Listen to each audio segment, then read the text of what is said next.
हम लोग का नापी नहीं देखल करवाएंगे तब तक हम बाल बच्चा यहीं मरेंगे। अभी तक नहीं सुन रहा डीसी तो यहीं मारेंगे, कहाँ जाएंगे? मेरा घर जमुआ में जो है सो विधायक आप लोगों के पार्टी से आते हैं, लेकिन अभी तक वो हालचाल लेने के लिए एक बार भी नहीं आए, ना ही टेलीफोनिक किसी भी प्रकार की जानकारी। काला बाजार की पैसा बोलता है, यही कहावत यहाँ चरितार्थ हो रही है, लेकिन यहाँ दलित समाज के साथ भेदभाव हो रहा है। जय हिंद साथियों, मैं यातीन आनंद और आप देख रहे हैं राइजिंग झारखंड। जैसा कि तस्वीर के माध्यम से आप देख पा रहे हैं कि अभी हम लोग गिरिडीह डीसी कार्यालय के सामने हैं और यहाँ पर बगल में जो है सो एक झोपड़ी नुमा टेंट लगाया गया है और टेंट में काफ़ी महिलाएं और पुरुष बैठे हुए हैं, धरना प्रदर्शन पर बैठे हुए हैं। क्या कुछ लिखा हुआ है पहले सबसे पहले आप लोगों को तस्वीर के माध्यम से देखिए। अनिश्चितकालीन धरना, सरकार द्वारा बंदोबस्ती जमीन पर विपक्षियों द्वारा जबरदस्ती कब्जा करने पर कानूनी कार्रवाई क्यों नहीं? निवेदक हरिजन वासी, ग्राम नावाडी, दुम्मा, प्रखंड जमुआ, जिला गिरिडीह। मतलब कहते हैं कि लगभग समझ लीजिए कि 20 दिन हो गया है ये लोग धरना प्रदर्शन कर रहे हैं और ये डीसी कार्यालय के सामने ही है। अक्सर डीसी साहब, एसपी साहब और प्रशासन के तमाम लोग आते हैं, विधायक जी आते हैं, मंत्री आते हैं, लेकिन यहाँ इन लोगों के सामने अभी तक कोई भी इन लोगों का हालचाल जानने के लिए नहीं पहुँचा है। ना ही इन लोगों को किसी तरह का सांत्वना मिला है कि जमीन पर जो है सो क्या दिक्कत है, जमीन को लेकर क्या कुछ ये लोग कहना चाहते हैं, किन मांगों को लेकर ये लोग अपना धरना प्रदर्शन कर रहे हैं। मैं आप लोगों से, मैं जनता से पूछना चाहता हूं और मैं तमाम नेताओं से भी पूछना चाहता हूं और तमाम आला अफसरों से भी पूछना चाहता हूं कि विगत 10-15 दिनों से निरंतर बारिश हो रही है। अगर निरंतर बारिश होते होते अगर ये लोग इस तरह से बैठे हुए हैं, भूखे प्यासे बैठे हुए हैं, अगर इन लोगों में किसी की भी मौत हो जाती है तो इसके लिए जिम्मेवार कौन होगा? गरीब की कोई सुनने वाला नहीं है। जब सरकार कहती है कि गरीबों की सरकार है, गरीबों की सरकार है, शोषितों की सरकार है, दलितों की सरकार है, पीड़ितों की सरकार है, आदिवासियों की सरकार है, हरिजनों की सरकार है, लेकिन सरकार किसकी है? तमाम तस्वीर के माध्यम से आप लोग देखने का प्रयास कीजिए। सबसे बड़ी बात है कि इन लोगों की अभी तक क्यों नहीं सुना गया? अगर सुना गया तो फिर कार्रवाई क्यों नहीं किया गया? अगर सुना गया तो फिर ये लोग धरना प्रदर्शन पर क्यों बैठे? तमाम चीजों चैनल के माध्यम से हम लोग दिखाने का प्रयास करते हैं। हम बैठा ले पानी में, बूंद में, रात दिन बैठले हैं, कोई पूछना गछना कोई नहीं है, खाना पीना का कोई व्यवस्था नहीं दे रहा है। लानते हैं घर से तो फिर खाते हैं, नहीं लानते तो नहीं खाते हैं। पानी में सुतर रहते हैं, फिर भी कोई देखने वाला नहीं आता है। कोई रहता है कि नहीं रहता, कोई नगर वाला में रहते हैं, कोई पूछने वाला नहीं है। मेरा जमीन है सो छीन लिया है महामंडल लोग, मेरा घर नहीं है, दुबार नहीं है, कहाँ रहेंगे बाल बच्चा लोग की? कोई मेरा घर है ये नहीं है, कहाँ जाएंगे? अब कोई पर यहाँ आते हैं तो कोई पूछने का छिला कोई नहीं है तो कहाँ जाएंगे? अब जा नहीं देगा सरकार तो हम यहाँ से हम नहीं जाएंगे। मर जाएंगे तो मर जाएंगे, लेकिन यहाँ से हम उठ के कभी नहीं जाएंगे। जब तक हम लोग का नापी नहीं देखल करवाएंगे तब तक हम बाल बच्चा यहीं मरेंगे। अभी तो एको दो आदमी है ना, 11 नाम से मतलब 22 आदमी है।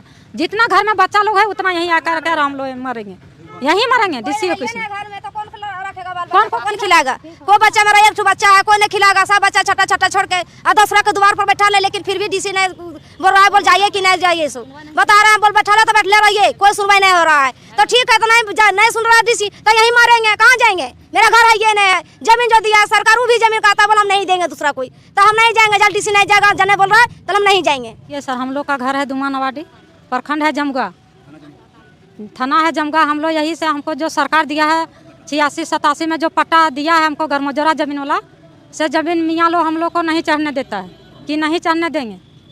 हम लोग यहाँ आएंगे तो मार काट के फेंक देंगे। जो 100 साल का बूढ़ा है वो कहता है कि यहाँ चढ़ेंगे तो यहाँ पर मार काट हो जाएगा, मर्डर हो जाएगा। वो यहाँ से जमीन जमगा से जमीन आया है नापने के लिए, प्रशासन गए हैं, वो लोग को नहीं लगाया है। वो लोग 27 तारीख को यही बुधवार को नापी करने गए हैं जमीन से, वो लोग नहीं लगाए हैं। तो हम लोग फिर धरना पर यहीं चले आए हैं, धरना पर से गए हैं, बोल जमीन नपा रहा है। कितना लोग आप लोग यहाँ धरना पर बैठे हुए हैं और कितने हिस्सेदार हैं आप लोग? 11 आदमी है। हाँ, 11 आदमी के पट्टा मिला है, 1 एकड़ करके पट्टा मिला है। वहाँ 35 एकड़ जमीन है गरमजोरा, उसमें हमको 11 एकड़ काट के दिया। वो लोग कब्जा भी कर लिया, हमारा भी जमीन को लोग कब्जा कर रहा है। कर लिया है या करेगा? सब जोत कोड़ कर लिया है, घर लगा दिया, मकान बना दिया है 1 एकड़ में, झंडा गड़ दिया है वो लोग मेरा जमीन में। ये जमीन जो बिहार सरकार ने जो बंदोबस्ती दिया है तो मुसलमान लोग को सब कागज लोग का रद्द है, और जो हम लोग केस किए तो उसका भी डिग्री कोर्ट से है, तो इस पर भी जो नहीं मान रहा है वो लोग बोलता है मेरा ही जमीन है। दबंग आदमी है वो लोग, जो हम लोग का साथ मार पीट तलवार निकाल के आता है। वो लोग 100 आदमी का भीड़ और हम लोग हैं 20 आदमी। हम लोग क्या करें, उससे लड़ाई नहीं कर सकते हैं। आप लोग का मांग क्या है? सो पहले बताएं। हम लोग का मांग है जमीन का दखल कराने का, कि दखल हम लोग को करा दीजिए। 11 एकड़ का पट्टा है, 11 एकड़ का हम लोगों को मतलब कि 11 आदमी के नाम से है। वो जमीन का 1 एकड़ का सबका नाम से है, उसमें हम लोगों का मांग यही है कि जो कि मतलब हम लोग को जो भी जमीन मिला हुआ पट्टा का उसमें हम लोग को जमीन आप लोगों को कौन दिया है? सरकार दिया, भारत सरकार, बिहार सरकार। कब मिला आप लोगों को जमीन? 86-87 में। अच्छा, 86-87 में जब आप लोगों को जमीन मिला है तो उस दिन से आप लोगों का कब्जा जमीन पर था या नहीं था? उसमें जो हम लोगों का कब्जा बराबर उसमें था और बराबर कर ही रहे थे। उसमें खेती बाड़ी जो भी था हम लोगों का सब कुछ कर रहे थे।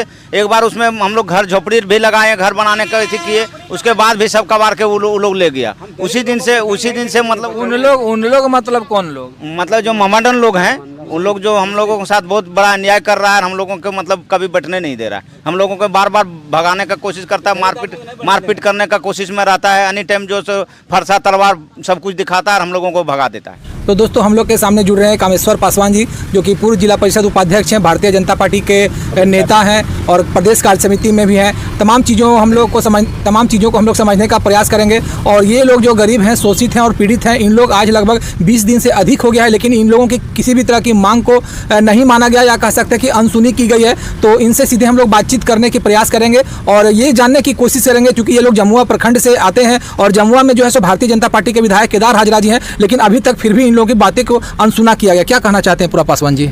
ये मामला है जमुआ के मौजा प्रमाणिक डी का, जो जमुआ अंचल में पड़ता है। इन लोग 12 तारीख से धरना पर हैं। किसी तरह मेरे बारे में जानकारी हुई, मेरे घर 14 तारीख को गए, इन लोग जानकारी दिया और उस दिन से 14 तारीख से लगातार हम जो इन लोग की जितनी सुविधा होनी चाहिए धरना में, जहां तक मुझसे बन पड़ रहा है मैं कर रहा हूं। ये हमारे दलित समाज, जिस दलित ने बाबा साहब भीमराव अम्बेडकर ने संविधान बनाया, जिस बाबा साहब अम्बेडकर के नियम से इन लोगों को जमीन बंदोबस्ती हुई, 11 भूमिहीन परिवार को, जो तुरी समाज जो अपना टोकरी बुनते हैं, सूप बनाते हैं और बांस की कई कलाकृतियां बना करके अपना जीवन यापन करते हैं, और इन लोग सबसे नीचे तबके का आदमी हैं। इन लोग का 11 एकड़ जमीन मिला हुआ था और आज तक इन लोग को जमीन पर चढ़ा, इन लोग बिल्डिंग भी बनाया, इन लोग घर भी बनाया और उस घर से इन लोग को रगेद दिया, निकाल दिया। ये भ्रष्टाचार सरकार में चरम सीमा पर है। गरीब का कोई सुनने वाला नहीं है, पैसे का बोलबाला है। यहाँ वो गाना है ना कि दुनिया है काला बाजार की, पैसा बोलता है, यही कहावत यहाँ चरितार्थ हो रही है। और आज इन लोगों को 12 तारीख से लेकर के आज हो गया 4 तारीख, आज हमें लगता है 25 या 24 दिन हो गया है। इन लोग लगातार यहाँ 11 परिवार के महिलाएं और पुरुष बैठे हुए हैं धरना पर, रात दिन। परसों गरज मलक था, इतनी बिजली कड़कड़ाहट थी, मैं भी इन लोगों के साथ में इनका हाल चाल लेने आया था, मैं भी बैठ गया और मैं भी अपने भगवान के भरोसे छोड़ दिया कि जो करना है भगवान करेंगे। अच्छा, इन गरीबों के साथ पार्टी कहाँ पर खड़ी है? क्योंकि जमुआ में जो है सो विधायक आप लोगों के पार्टी से आते हैं, लेकिन अभी तक वो हालचाल लेने के लिए एक बार भी नहीं आए, ना ही टेलीफोनिक किसी भी प्रकार की जानकारी ली। तो आप लोग बोलते हैं कि भाजपा जो है गरीबों की पार्टी है, सबका साथ सबका विकास, लेकिन यहाँ पर सबका साथ ना हो रहा है, ना लोगों का विकास हो रहा है। इन लोगों को जो है सो एक खास वर्ग के द्वारा काफी प्रताड़ित किया गया है। तो इसमें पार्टी की क्या स्टैंड होगी? कैसे इन लोगों को इंसाफ मिलेगा? भारतीय जनता पार्टी जो कहती है वो करती है। भारतीय जनता पार्टी का मैं भी कार्यकर्ता हूँ, मैं भी प्रदेश कार्य समिति हूँ, मैं भी इस जिला की बोर्ड जो होती है बैठक दिशा का मेंबर हूँ और इसकी जानकारी विधायक जी को है। विधायक जी ने इन लोगों को बुलाया था यहाँ पर आकर के और इनसे बात किया और संबंधित अंचल अधिकारी से बात की उन्होंने अपने स्तर से। उसके बाद विधायक जी कुछ निजी कार्य से झारखंड से बाहर है, इधर माननीय मंत्री अन्नपूर्णा देवी जी और स्थानीय सांसद, क्योंकि जमुआ विधानसभा कोडरमा लोकसभा में पड़ता है, वो आए थे। उनके पास इन लोगों ने आवेदन दिया, उन्होंने त्वरित कार्रवाई करते हुए उपायुक्त को जानकारी दी। उपायुक्त अभी बैठक कर रहे हैं इन मुद्दे पर। मैं अभी जाकर के एसी कार्यालय में, उपायुक्त कार्यालय में मिल करके आया हूं। राजस्व विभाग में इस जमीन के मामले में बैठक चल रही है। 18 तारीख को एक लेटर निकला है, उस लेटर में पुलिस प्रशासन से फोर्स मांगा गया है, उपायुक्त से आवश्यक निर्देश मांगा गया है, अंचल अधिकारी को नापी करने के लिए आदेश दिया गया है। नापी करने के लिए वहां जब गया तो एक विशेष जाति के लोग, उन लोग जबरन पुलिस और महिलाएं, पुलिस के साथ महिलाएं और पुरुष, ऐसे पुरुष जो बुजुर्ग हैं, उन्होंने कहा कि यहाँ नापने आएगा तो मर्डर होगा। ये चीज प्रशासन को देखना चाहिए, ये चीज आरक्षी अधीक्षक महोदय को देखना चाहिए, ये चीज उपायुक्त महोदय को देखना चाहिए कि उस विशेष जाति का ही बात चलेगा या संवैधानिक बात चलेगा। यहाँ जो भी पदाधिकारी, चाहे आरक्षी अधीक्षक हो चाहे उपायुक्त हो, जब नौकरी होती तो शपथ लेते हैं कि मैं सत्य निष्ठा से काम करूंगा, मैं किसी से साथ भेदभाव नहीं करूंगा। लेकिन यहाँ दलित समाज के साथ भेदभाव हो रहा है। प्रशासन के पास फोर्स नहीं है क्या? अन्य मामलों में फोर्स चली जाती है। अभी एक किसी सरकारी पदाधिकारी के साथ अगर बवाला होगा तो तुरंत फोर्स आ जाएगा। प्रशासन कहीं ना कहीं अनदेखी कर रहे हैं। यहाँ झारखंड में सरकार है, तो सरकार नाम की चीज नहीं है। यहाँ गरीबों के प्रति अनदेखी किया जा रहा है, स्पष्ट दिख रहा है। लेकिन इसके लिए भारतीय जनता पार्टी के नेता होने के चलते मैं समर्थन दे रहा हूं। ये किसी पार्टी का धरना नहीं है, ये जेन्युइन इन लोग धरना अपना दिए हैं। और अभी बाबूलाल मरांडी जी से भी उस दिन जो बिजली कड़क रही थी, रात में पार हुए थे, उन्होंने रुका, हम लोग भी मना कर दिया उनको उतरने से, क्योंकि उनका Z+ सुरक्षा है। हम और यहाँ अजय रंजन जी बैठे हुए थे, और उषा कुमारी मुखिया जो देवरी से हैं, जो सांसद प्रतिनिधि है, जो महिलाओं के बारे में चिंता करते हैं, वो भी यहाँ थी। तो बाबूलाल मरांडी जी को हम लोग नहीं रोके, उन्होंने कहा कि कामेश्वर जी आप आवेदन भेज दीजिएगा। उन्होंने आवेदन हम उनको भिजवा दिए हैं। आज उनके डीसी साहब के मेल में ईमेल आ जाएगा उनका स्पष्ट निर्देश है, अगर जरूरत पड़ी तो भयावह आंदोलन होगा और बृहत आंदोलन का रूप लेगा। तो दोस्तों देख सकते हैं कामेश्वर पासवान जी थे जिन्होंने स्पष्ट तौर पर कहा है और खुली चुनौती जो है प्रशासन को भी दी है कि अगर इन लोगों की मांगों को नहीं माना गया, इन गरीबों को, शोषितों को, पीड़ितों को नहीं इंसाफ दिलाया गया तो भारतीय जनता पार्टी जो है सो आंदोलन का रूपरेखा तय करेगी। उम्मीद करते हैं और डीसी साहब से, मुख्यमंत्री साहब से और तमाम पदाधिकारियों से हम लोग मांग करते हैं कि इन लोगों की जो आवाज़ है, इन लोगों की जेन्युइन आवाज़ है, कागज पत्र को जाँच किया जाए और इन लोगों को जो है सो जमीन पर जो है सो इन लोगों को मालिकाना हक दिया जाए, क्योंकि जमीन 1985 में जो है सो बिहार सरकार के द्वारा 11 आश्रितों को जो है सो भूदान दिया गया था, 11 आश्रितों को रहने के लिए दिया गया था। तमाम चीजें हम लोग राइजिंग झारखंड के माध्यम से दिखाने का प्रयास करते हैं। कमेंट करके आप लोग बताइएगा हम लोगों का प्रयास कैसा रहा। जय हिंद, जय भारत, वंदे मातरम।